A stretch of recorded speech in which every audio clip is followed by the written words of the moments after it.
Should you move to Da Nang, Vietnam? Well, if I'm being totally honest, I have no clue whether or not you should, because I've only been here for 48 hours and I have learned a few things, but I know absolutely nothing about here. Yet I'm still going to share my thoughts, my feelings, and my opinions on Da Nang, Vietnam, at least in the first 48 hours anyways.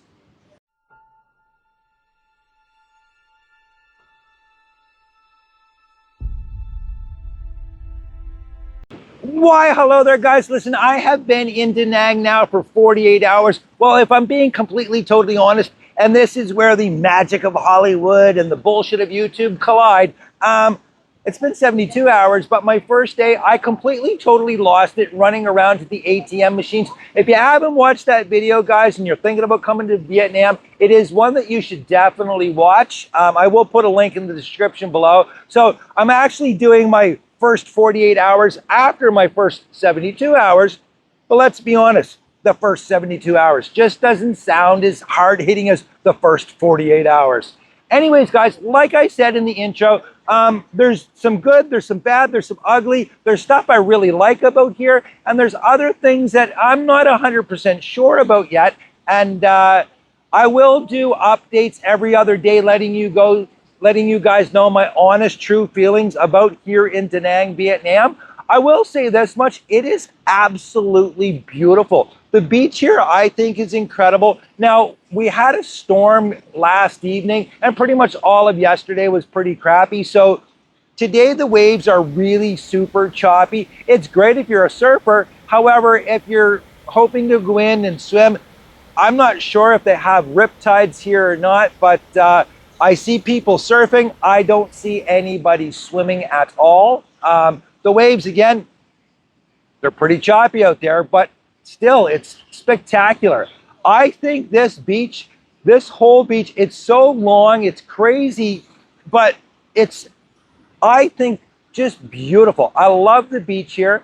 I do really enjoy this side of Da Nang, the beach side. So I'm going to call this the beach side, and then anything over the Dragon Bridge or one of the other bridges, I'm just going to call Da Nang City. I did spend some time over in Da Nang City at some local markets yesterday.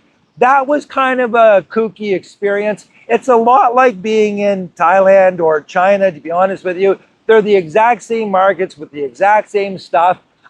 It just seemed here, the walkways, the alleyways in between the little tiny shops and stuff were really, really small. And these markets were just jam-packed with tourists from every country you can possibly think of. There's tour buses out front, and it was a little overwhelming would be the best way to put it, but still not bad at all. I enjoyed it. It was a very good experience. I don't think I would want to live over on that side. I would definitely, if you're coming here to Da Nang, I would live on the beach side. There are some spots further up north that you can go, but they actually get off of this part of Da Nang and they start turning this way, I guess is the best way to put it. I've heard about some people that are trying to live up there, but they don't seem very happy about it. Most of the comments that I've been getting from people who are here, who have tried it up that far, it's really remote. You're away from everything. The beach is not as nice, and it's just a little bit different. Like, oddly enough, one of the comments that I've gotten is, if you want to see what communist Da Nang is like, move up there. This down here is much more what you're going to be used to, what you're more comfortable with. So if I was coming here to stay long-term, full-time, I would definitely pick this area here. The walkability is fantastic. This place is so flat, it's ideal. Like, literally, you can walk anywhere.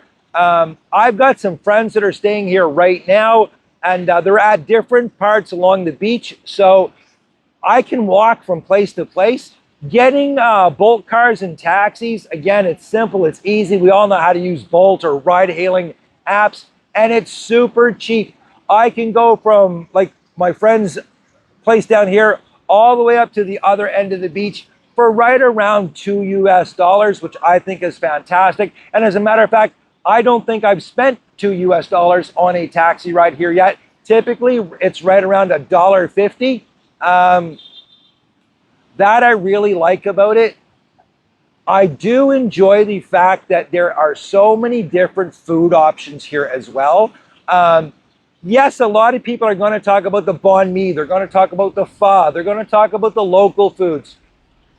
And quite honestly, I have been eating way too much of not only the local foods, because I found this one thing, and I'm not sure what this is called, to be honest with you, com tam or something like this. I love it. It's these little barbecued, basically it's meat and stuff that has been marinated overnight in these incredible sauces, and the flavor is just incredible. They barbecue them over charcoal, and they give you some rice with it. And this is an incredible meal, guys. This right here was $2 US. I got 2 pieces of pork, 2 chicken drumsticks, and the rice. Plus, they give you a small bowl of soup and the water for $2 US, and it was incredible. Thankfully, they gave me the local price and not the price that a lot of places are charging the foreigners, the expats, the tourists, whatever you want to call us. I'm going to touch on that in another video. But yeah, the food here is absolutely incredible. And what I love about it is, as you guys are well aware, I have been pretty much out of North America for the past 5 years. I only spent about 5 minutes basically there in Canada over the last 5 years. So there's certain things like that I have missed. Hot dogs. Oddly enough, hot dogs are one of those things that I actually crave. And I found a place last night that does hot dogs, and they have all kinds of different style hot dogs, Chicago hot dogs, American hot dogs. They were fantastic, great hot dogs. So had a beer, some French fries, and the French fries at this place, it's called Fly Burger, guys. And I will try to put the Google link in the description below. They were the best French fries I have had almost in my entire life. That's how good they were. They were double dipped, double fried. They were incredible. I found some cool hamburger joints, some taco joints. Guys, I fell in love with this one roadside taco stand, and I've been there 3 times. It is delicious. And I know I'm not eating Vietnamese food all the time, but in all honesty, there's certain things that I have missed. Great tacos. As you guys are well aware, it's not the easiest thing to find great tacos down on Phuket. Yes, you can find, good tacos, but these tacos here at this roadside stand, they're amazing. So that's one thing I really have enjoyed about it. Affordability. Guys, hotels here are crazy cheap. You can get hotels that are only literally 2-3 minute walks from the beach for $10 US. And they even have rooftop pools. This hotel here I stayed in the other day, and it was clean, it was bright, it was, I loved it. The rooftop pool was amazing. It's not a great big huge Olympic-sized pool, guys, but it's big enough because there's not a lot of people that are going to be using these rooftop pools. Most of them are going to come down to the beach. So if you are looking to mellow out, chill out at your hotel, fantastic spots to do that. And again, $10. I've stayed in another hotel, it was $12. I'm moving to one today that is actually, it's $8 a night. It doesn't have a pool. However, it's in a great location. It's right beside the taco stand, and it's right beside the place that does the barbecued pork and chicken that I like so much. So I'm probably going to pack on even more pounds, which sucks. But again, walkability here, I'm going to walk as much as I can and hopefully counterbalance that. Now, for the stuff that I don't like, I'm finding certain things really frustrating. Again, the whole trying to get money out of the ATM machine was a shitty experience. Now, according to a lot of people that live here, I'm an idiot and this never happens. However, according to most people that live here, this happens all of the time. So if you are going to be going to the ATM machines, try to go before lunchtime. Apparently, they won't run out of money. Look, it's going to happen. It is what it is. I don't like using my credit card in Asia. I've used my credit card twice at hotels, and both times my credit card was compromised, and I had to shut my credit card off. And when you're living this far away, it's a pain to get a new credit card, trust me. So I don't like using my credit card. I also didn't want to use a currency exchange because, again, not everybody carries cash on them, and not everybody does what I do, which is every time I go to a country, I always keep my money that I don't spend. I don't cash it in at the airport or anything like that. I keep it so that when I go back to that country, I do have enough money, like I did the other day, to at least get to the airport, get some beers, get some food, and possibly get through the next day a little bit. Yeah, that was frustrating. There are some spots here, guys. I'm going to tell you straight up. I'll be talking about this in another video, but listen, if there's not a price on something, don't buy it. You know that old adage that, hey, if you have to ask the price, you can't afford it? Don't believe that, guys. Here in Vietnam, Da Nang especially, I can't talk about the rest of it. If it's not priced now, I'm not buying it. I've gone to a couple of restaurants that have ripped me off beyond belief, like 3 and 4 times the cost that it should have been, all because they don't have a price on it, or the price is there, but they're not honoring that price with me anyways.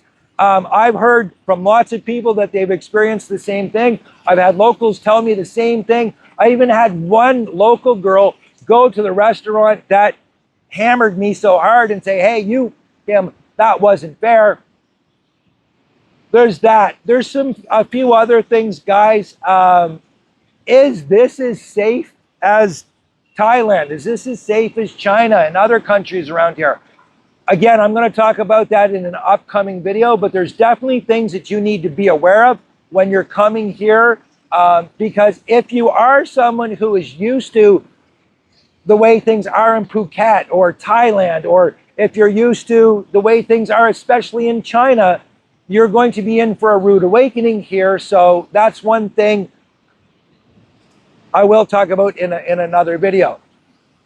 So again, what are my thoughts after 48 hours? I really like it, think it's fantastic. There's some beautiful spots here. I'm heading out to do some drives. I'm going to go to the Hoi An Pass later on today. It looks beautiful out, a little bit windy, but I've been looking forward to that for pretty much half my life, to be honest with you. First time I saw it on Top Gear, I had to go and do it. I'm going to go over to Our Lady Buddha as well and do that. I hear they have monkeys that actually swim there. If they have monkeys that swim, I might just fucking move here and play with the monkeys all day long. I have a few other things planned, but like I said, I'm going to give you guys updates as what I honestly think about, what I feel about here. I will say this much so far: I can fully understand why people leave Thailand for Da Nang. And actually, let me rephrase that. I can see why people leave Phuket for Da Nang. I don't know about Hoi An because that's a complete different expat. Bangkok is different than here. Chiang Mai is different.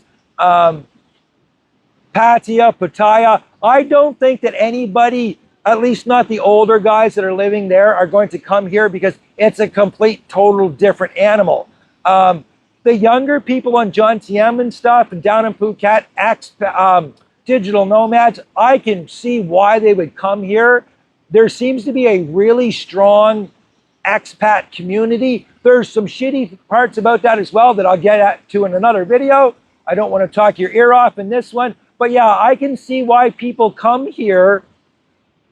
But at the same time, just after 48, well, honestly, 72 hours, I can also see why people leave here and go back to Phuket for sure. Anyways, guys, that's it. live your best life. If you're not living your best life, find out what you need to do today to get living it. And guys, if that is trying out different places for a week or a month or a couple of months at a time to see where your happy spot is, just do it. Get out and do it as fast as you can, because in the end, you only have one life, guys, and anything less than the best, you know it. Till next time, cheers. And actually, guys, before I end this video, I want to touch on this really quick, because a lot of people, when they're coming to another country, one of the first things they think about is a SIM card. So I'm going to be honest with you guys. I just got my SIM card this morning. I lived 3 days without one, and you can do the same thing. Believe me, if I can survive without a SIM card here in Da Nang, you definitely can. I did get one at Viettel, which seems to be the best phone company here, and it was incredibly cheap, guys, okay? But I will say this much, there is Wi-Fi almost every single place you go here, and a lot of the restaurants, their Wi-Fi password is their phone number. So that's a quick tip for you. Yeah, I know how important a SIM card is, and I'm going to cover that in another video. But honestly, guys, I lived 3 days without one, and it was kind of nice to be, made you feel like you were disconnected, you were off grid at times. So yeah, anyways, SIM cards, very easy to get here, much cheaper if you wait outside of the airport and get them in the city. But you can definitely live without one for sure. I promise you, the Wi-Fi is amazing here.